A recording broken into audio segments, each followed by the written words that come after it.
बच्चों, basic concept of science जो channel का नाम है वो बदल दिया गया है और अब जो है चैनल का नाम है ग्लो ऑफ फिजिक्स। प्यारे बच्चों, हमने आपको दो जो चैप्टर हैं उनकी लगभग 20 वीडियो बना दी हैं। हमें पूरा विश्वास है कि बच्चों आप जो हैं इनको पढ़ रहे होंगे और उनका अभ्यास कर रहे होंगे। बच्चों, आज जो है आपका तीसरा लेसन है, तीसरा अध्याय है और उसका टॉपिक है जो मैंने आपको लिखा कि बच्चों वैद्युत धारिता, इलेक्ट्रिकल कैपेसिटेंस।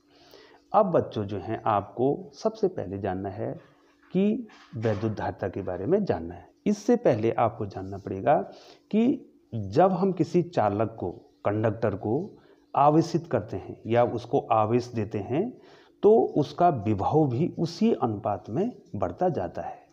ठीक है बच्चों, जिस प्रकार से बच्चों पानी का कोई बर्तन है उसमें जैसे जैसे हम पानी भरते जाते हैं तो उसका तल बढ़ता जाता है।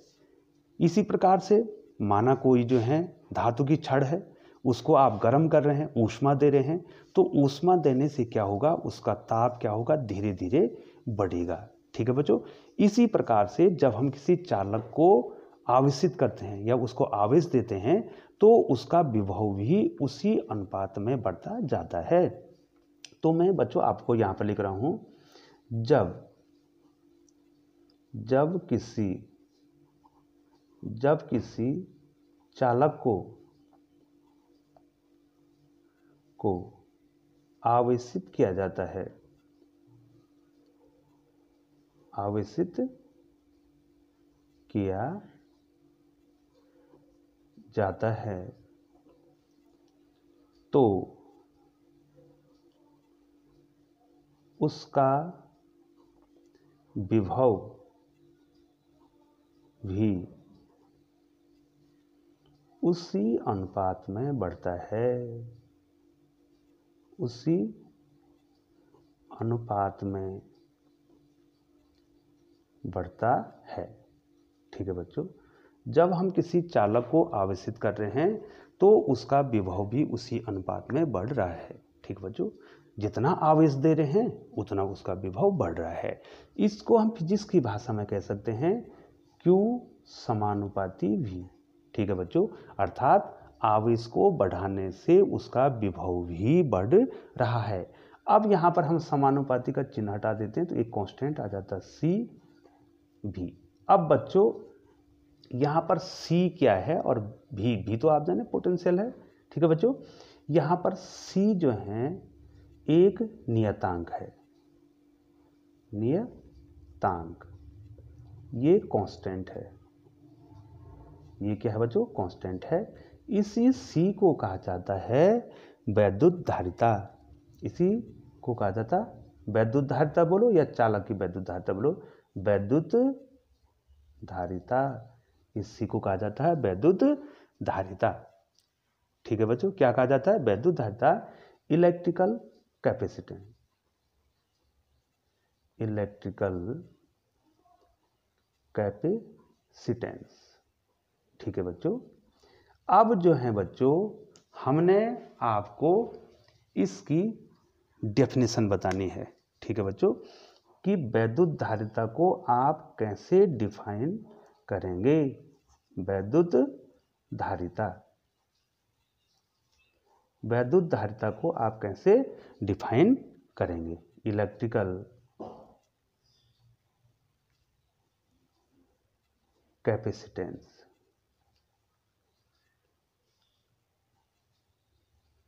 ठीक है बच्चों, हम इस वैद्युत धारिता को डिफाइन कैसे करेंगे बच्चों।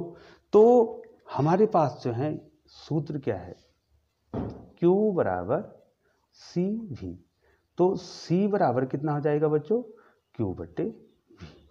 अर्थात ये C किसका रेशियो है, Q और V का रेशियो है। अर्थात होगा क्या बच्चों, जब किसी चालक को आप आवेशित करेंगे या आवेश देंगे तो उसका विभव भी बढ़ेगा, मतलब ये विभव में वृद्धि है। ठीक है, तो किसका अनुपात है, किसका अनुपात है? चालक को दिए गए आवेश और उसके विभव में होने वाली वृद्धि का अनुपात है ये चालक की वैद्युत धारिता। तो हम किस प्रकार से लिखेंगे बच्चों? किसी चालक को दिए गए आवेश, किसी चालक को दिए गए आवेश तथा उसके विभव पोटेंशियल, उसके विभव में होने वाली वृद्धि के अनुपात को चालक की धारिता कहते हैं। ठीक है बच्चों, चालक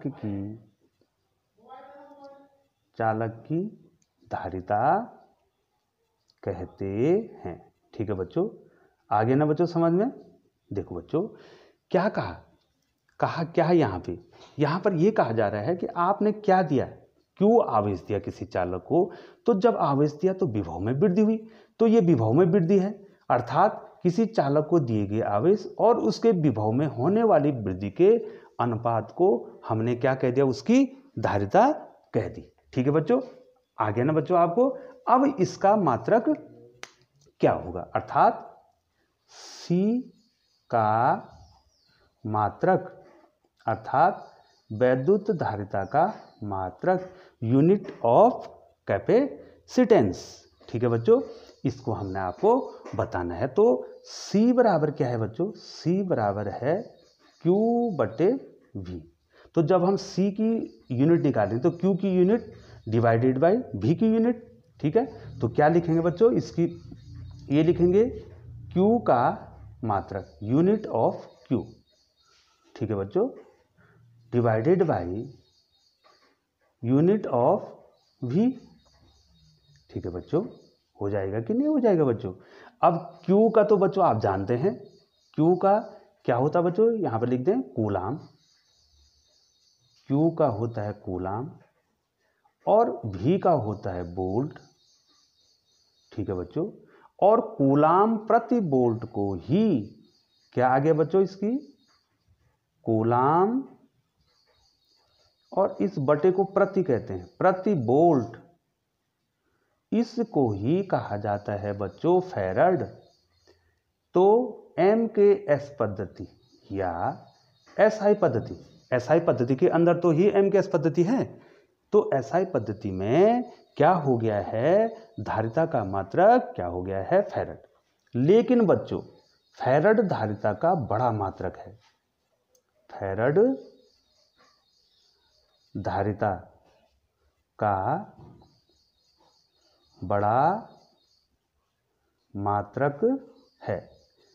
ठीक है, अगर फैराड धारिता का बड़ा मात्रक है तो हमें अब छोटे मात्रकों की जरूरत होगी, क्योंकि इतनी धारिता किसी की आती ही नहीं है, इतनी भी बहुत ज़्यादा धारिता है। तो अब हमको छोटे क्या चाहिए? मात्रक चाहिए। पहला मात्रक आता बच्चों मिली फैराड। M स्मॉल बनाना है, F कैपिटल बनाना है। क्या बोलेंगे बच्चों इसको? मिली farad.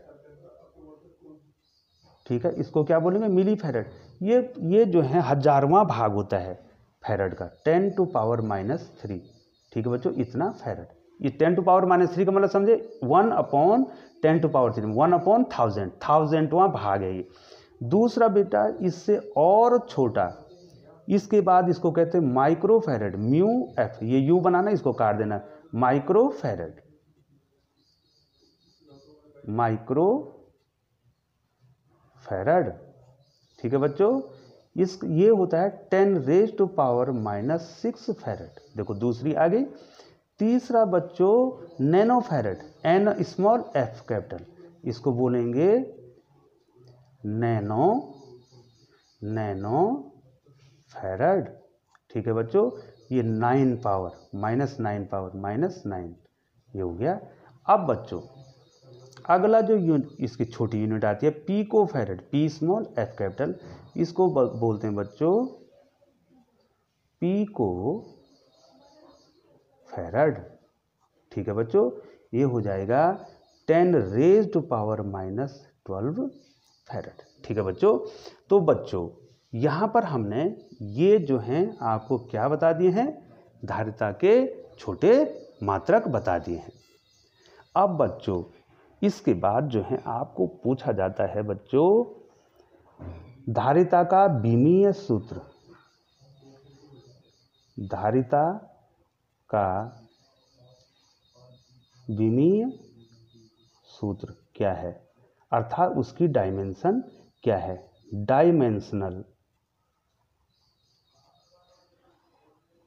Dimensional formula of capacitance. ठीक है बच्चों, हमने क्या निकालना है, धारिता का क्या निकालना है, विमीय सूत्र निकालना है। तो C बराबर क्या होता है, Q/V होता है बच्चों। अब यहाँ पर विभव वाले चैप्टर में आप गए थे, मैंने पढ़ाया था बच्चों W/Q होता है, V बराबर। तो कितना आ जाएगा बच्चों, C बराबर Q/W/Q। तो ये Q ऊपर चला जाएगा तो बच्चों कितना हो जाएगा, Q²/W। अब यहाँ पर बच्चों Q बराबर होता है IT, I × T। I की डायमेंशन पता है, T की और W की डायमेंशन बच्चों आपको याद होनी चाहिए, इतना तो आपको याद करना ही पड़ेगा। तो अब हम कहेंगे C की विमा बराबर Q² की विमा। तो Q² की विमा क्या हो जाएगी, IT का स्क्वायर है बच्चों, ये है कि नहीं बच्चों। तो यहाँ पर क्या हो जाएगा, I² की विमा क्या हो जाएगी, I की विमा A और T की बीमा कितनी हो जाएगी, T² हो जाएगी। और W की बीमा बच्चों याद होनी चाहिए, वो होती है mL² T-2। अब बच्चों यहाँ पर आपको ध्यान देना है कि m की पावर यहाँ पर 1 है, ऊपर जाके क्या हो जाएगी बच्चों, m-1। ठीक है बच्चों, अब L की पावर यहाँ कितनी है, 2 है, ऊपर तो है नहीं, तो ऊपर जाके कितनी हो जाएगी, L-2। T की पावर यहाँ कितनी है बच्चों, -2, वहाँ +2 है, तो ये ऊपर जाके +2 हो जाए, तो 2 कितना हो जाएगा, 4, T⁴ और A तो पहले से कितनी है, A² है। तो बच्चों ये डायमेंशन हमने निकाल दी, किसकी डायमेंशन निकाल दी, धारिता की डायमेंशन निकाल दी। अब आपको ये पूछा जाता है कि 1 फैरड किसे कहते हैं। हमने 1 फैरड की आपको परिभाषा, डेफिनेशन बतानी है। 1 फैरड, ठीक है, 1 फैरड धारिता किसे कहते हैं। ठीक है बच्चों, 1 फैरड धारिता किसे कहते हैं। तो बच्चों वही जो है फॉर्मूला आपको लिखना है, बिकॉज C = Q/V। ठीक है बच्चों, अब हम क्या कर देंगे बच्चों, हम मान लेंगे, माना हमने किसी चालक को कितना दिया, 1 कूलाम हमने उसको आवेश दिया, ये देखो 1 कूलाम, और उसके विभव में 1 वोल्ट की वृद्धि होगी। 1 कूलाम आवेश देने से 1 वोल्ट की हम क्या होगी, वृद्धि होगी। तो C बराबर कितना आ जाएगा, C = कितना आ जाएगा बच्चों, 1 कूलाम बटे 1 वोल्ट आ जाएगा बच्चों, और 1/1 तो 1 हो जाएगा, और कूलाम प्रति वोल्ट को क्या कहते हैं बच्चों, फैरड। अब आप ही बताएंगे बच्चों कि 1 फैरड कब हुआ, 1 फैरड कब हुआ, यदि ये देखिए बच्चों, यदि किसी चालक को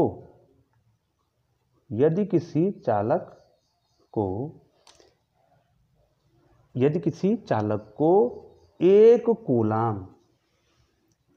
कूलाम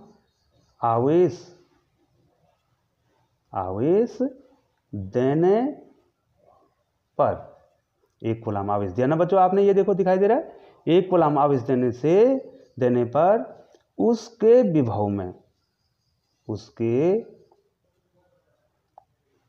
विभव में 1 वोल्ट की वृद्धि हो, 1 वोल्ट की वृद्धि हो तो उस चालक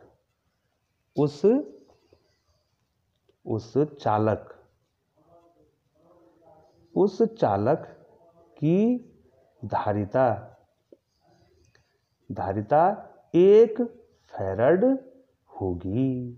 ठीक है बच्चों, अगर आप किसी चालक को 1 कूलम्ब आवेश दे रहे हैं और उसके विभव में 1 वोल्ट की वृद्धि हो रही है तो समझ लीजिए कि उस चालक की धारिता कितनी है, 1 फैराड होगी। ठीक है बच्चों, तो ये आपने 1 फैराड की डेफिनेशन पढ़ ली।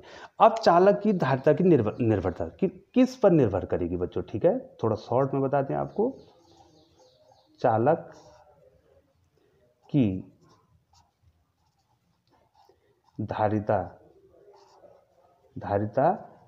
की निर्भरता माने किस पर निर्भर करेगी? निर्भरता, चालक की धारिता की निर्भरता किस पे चालक की धारिता निर्भर करेगी? तो बच्चों मेनली जो मेन पॉइंट हैं, पहला तो चालक का आकार क्या है। ठीक है बच्चों, चालक का आकार क्या है, अगर बड़ा होगा तो धारिता बड़ी होगी, कम होगा तो कम होगा। चालक का आकार क्या है। दूसरा, चालक कैसे माध्यम में रखा गया है। ठीक है बच्चों, तो माध्यम का क्या होता है? परावैद्युतांक होता है। माध्यम का परावैद्युतांक, ठीक है बच्चों, माध्यम का परावैद्युतांक क्या है? अगर निर्वात में है तो परावैद्युतांक K1 हो जाएगा। ठीक है बच्चों, तीसरी बात निर्भर करती है बच्चों कि चालक के आसपास कोई चालक तो नहीं है। चालक के आसपास दूसरे चालक की उपस्थिति,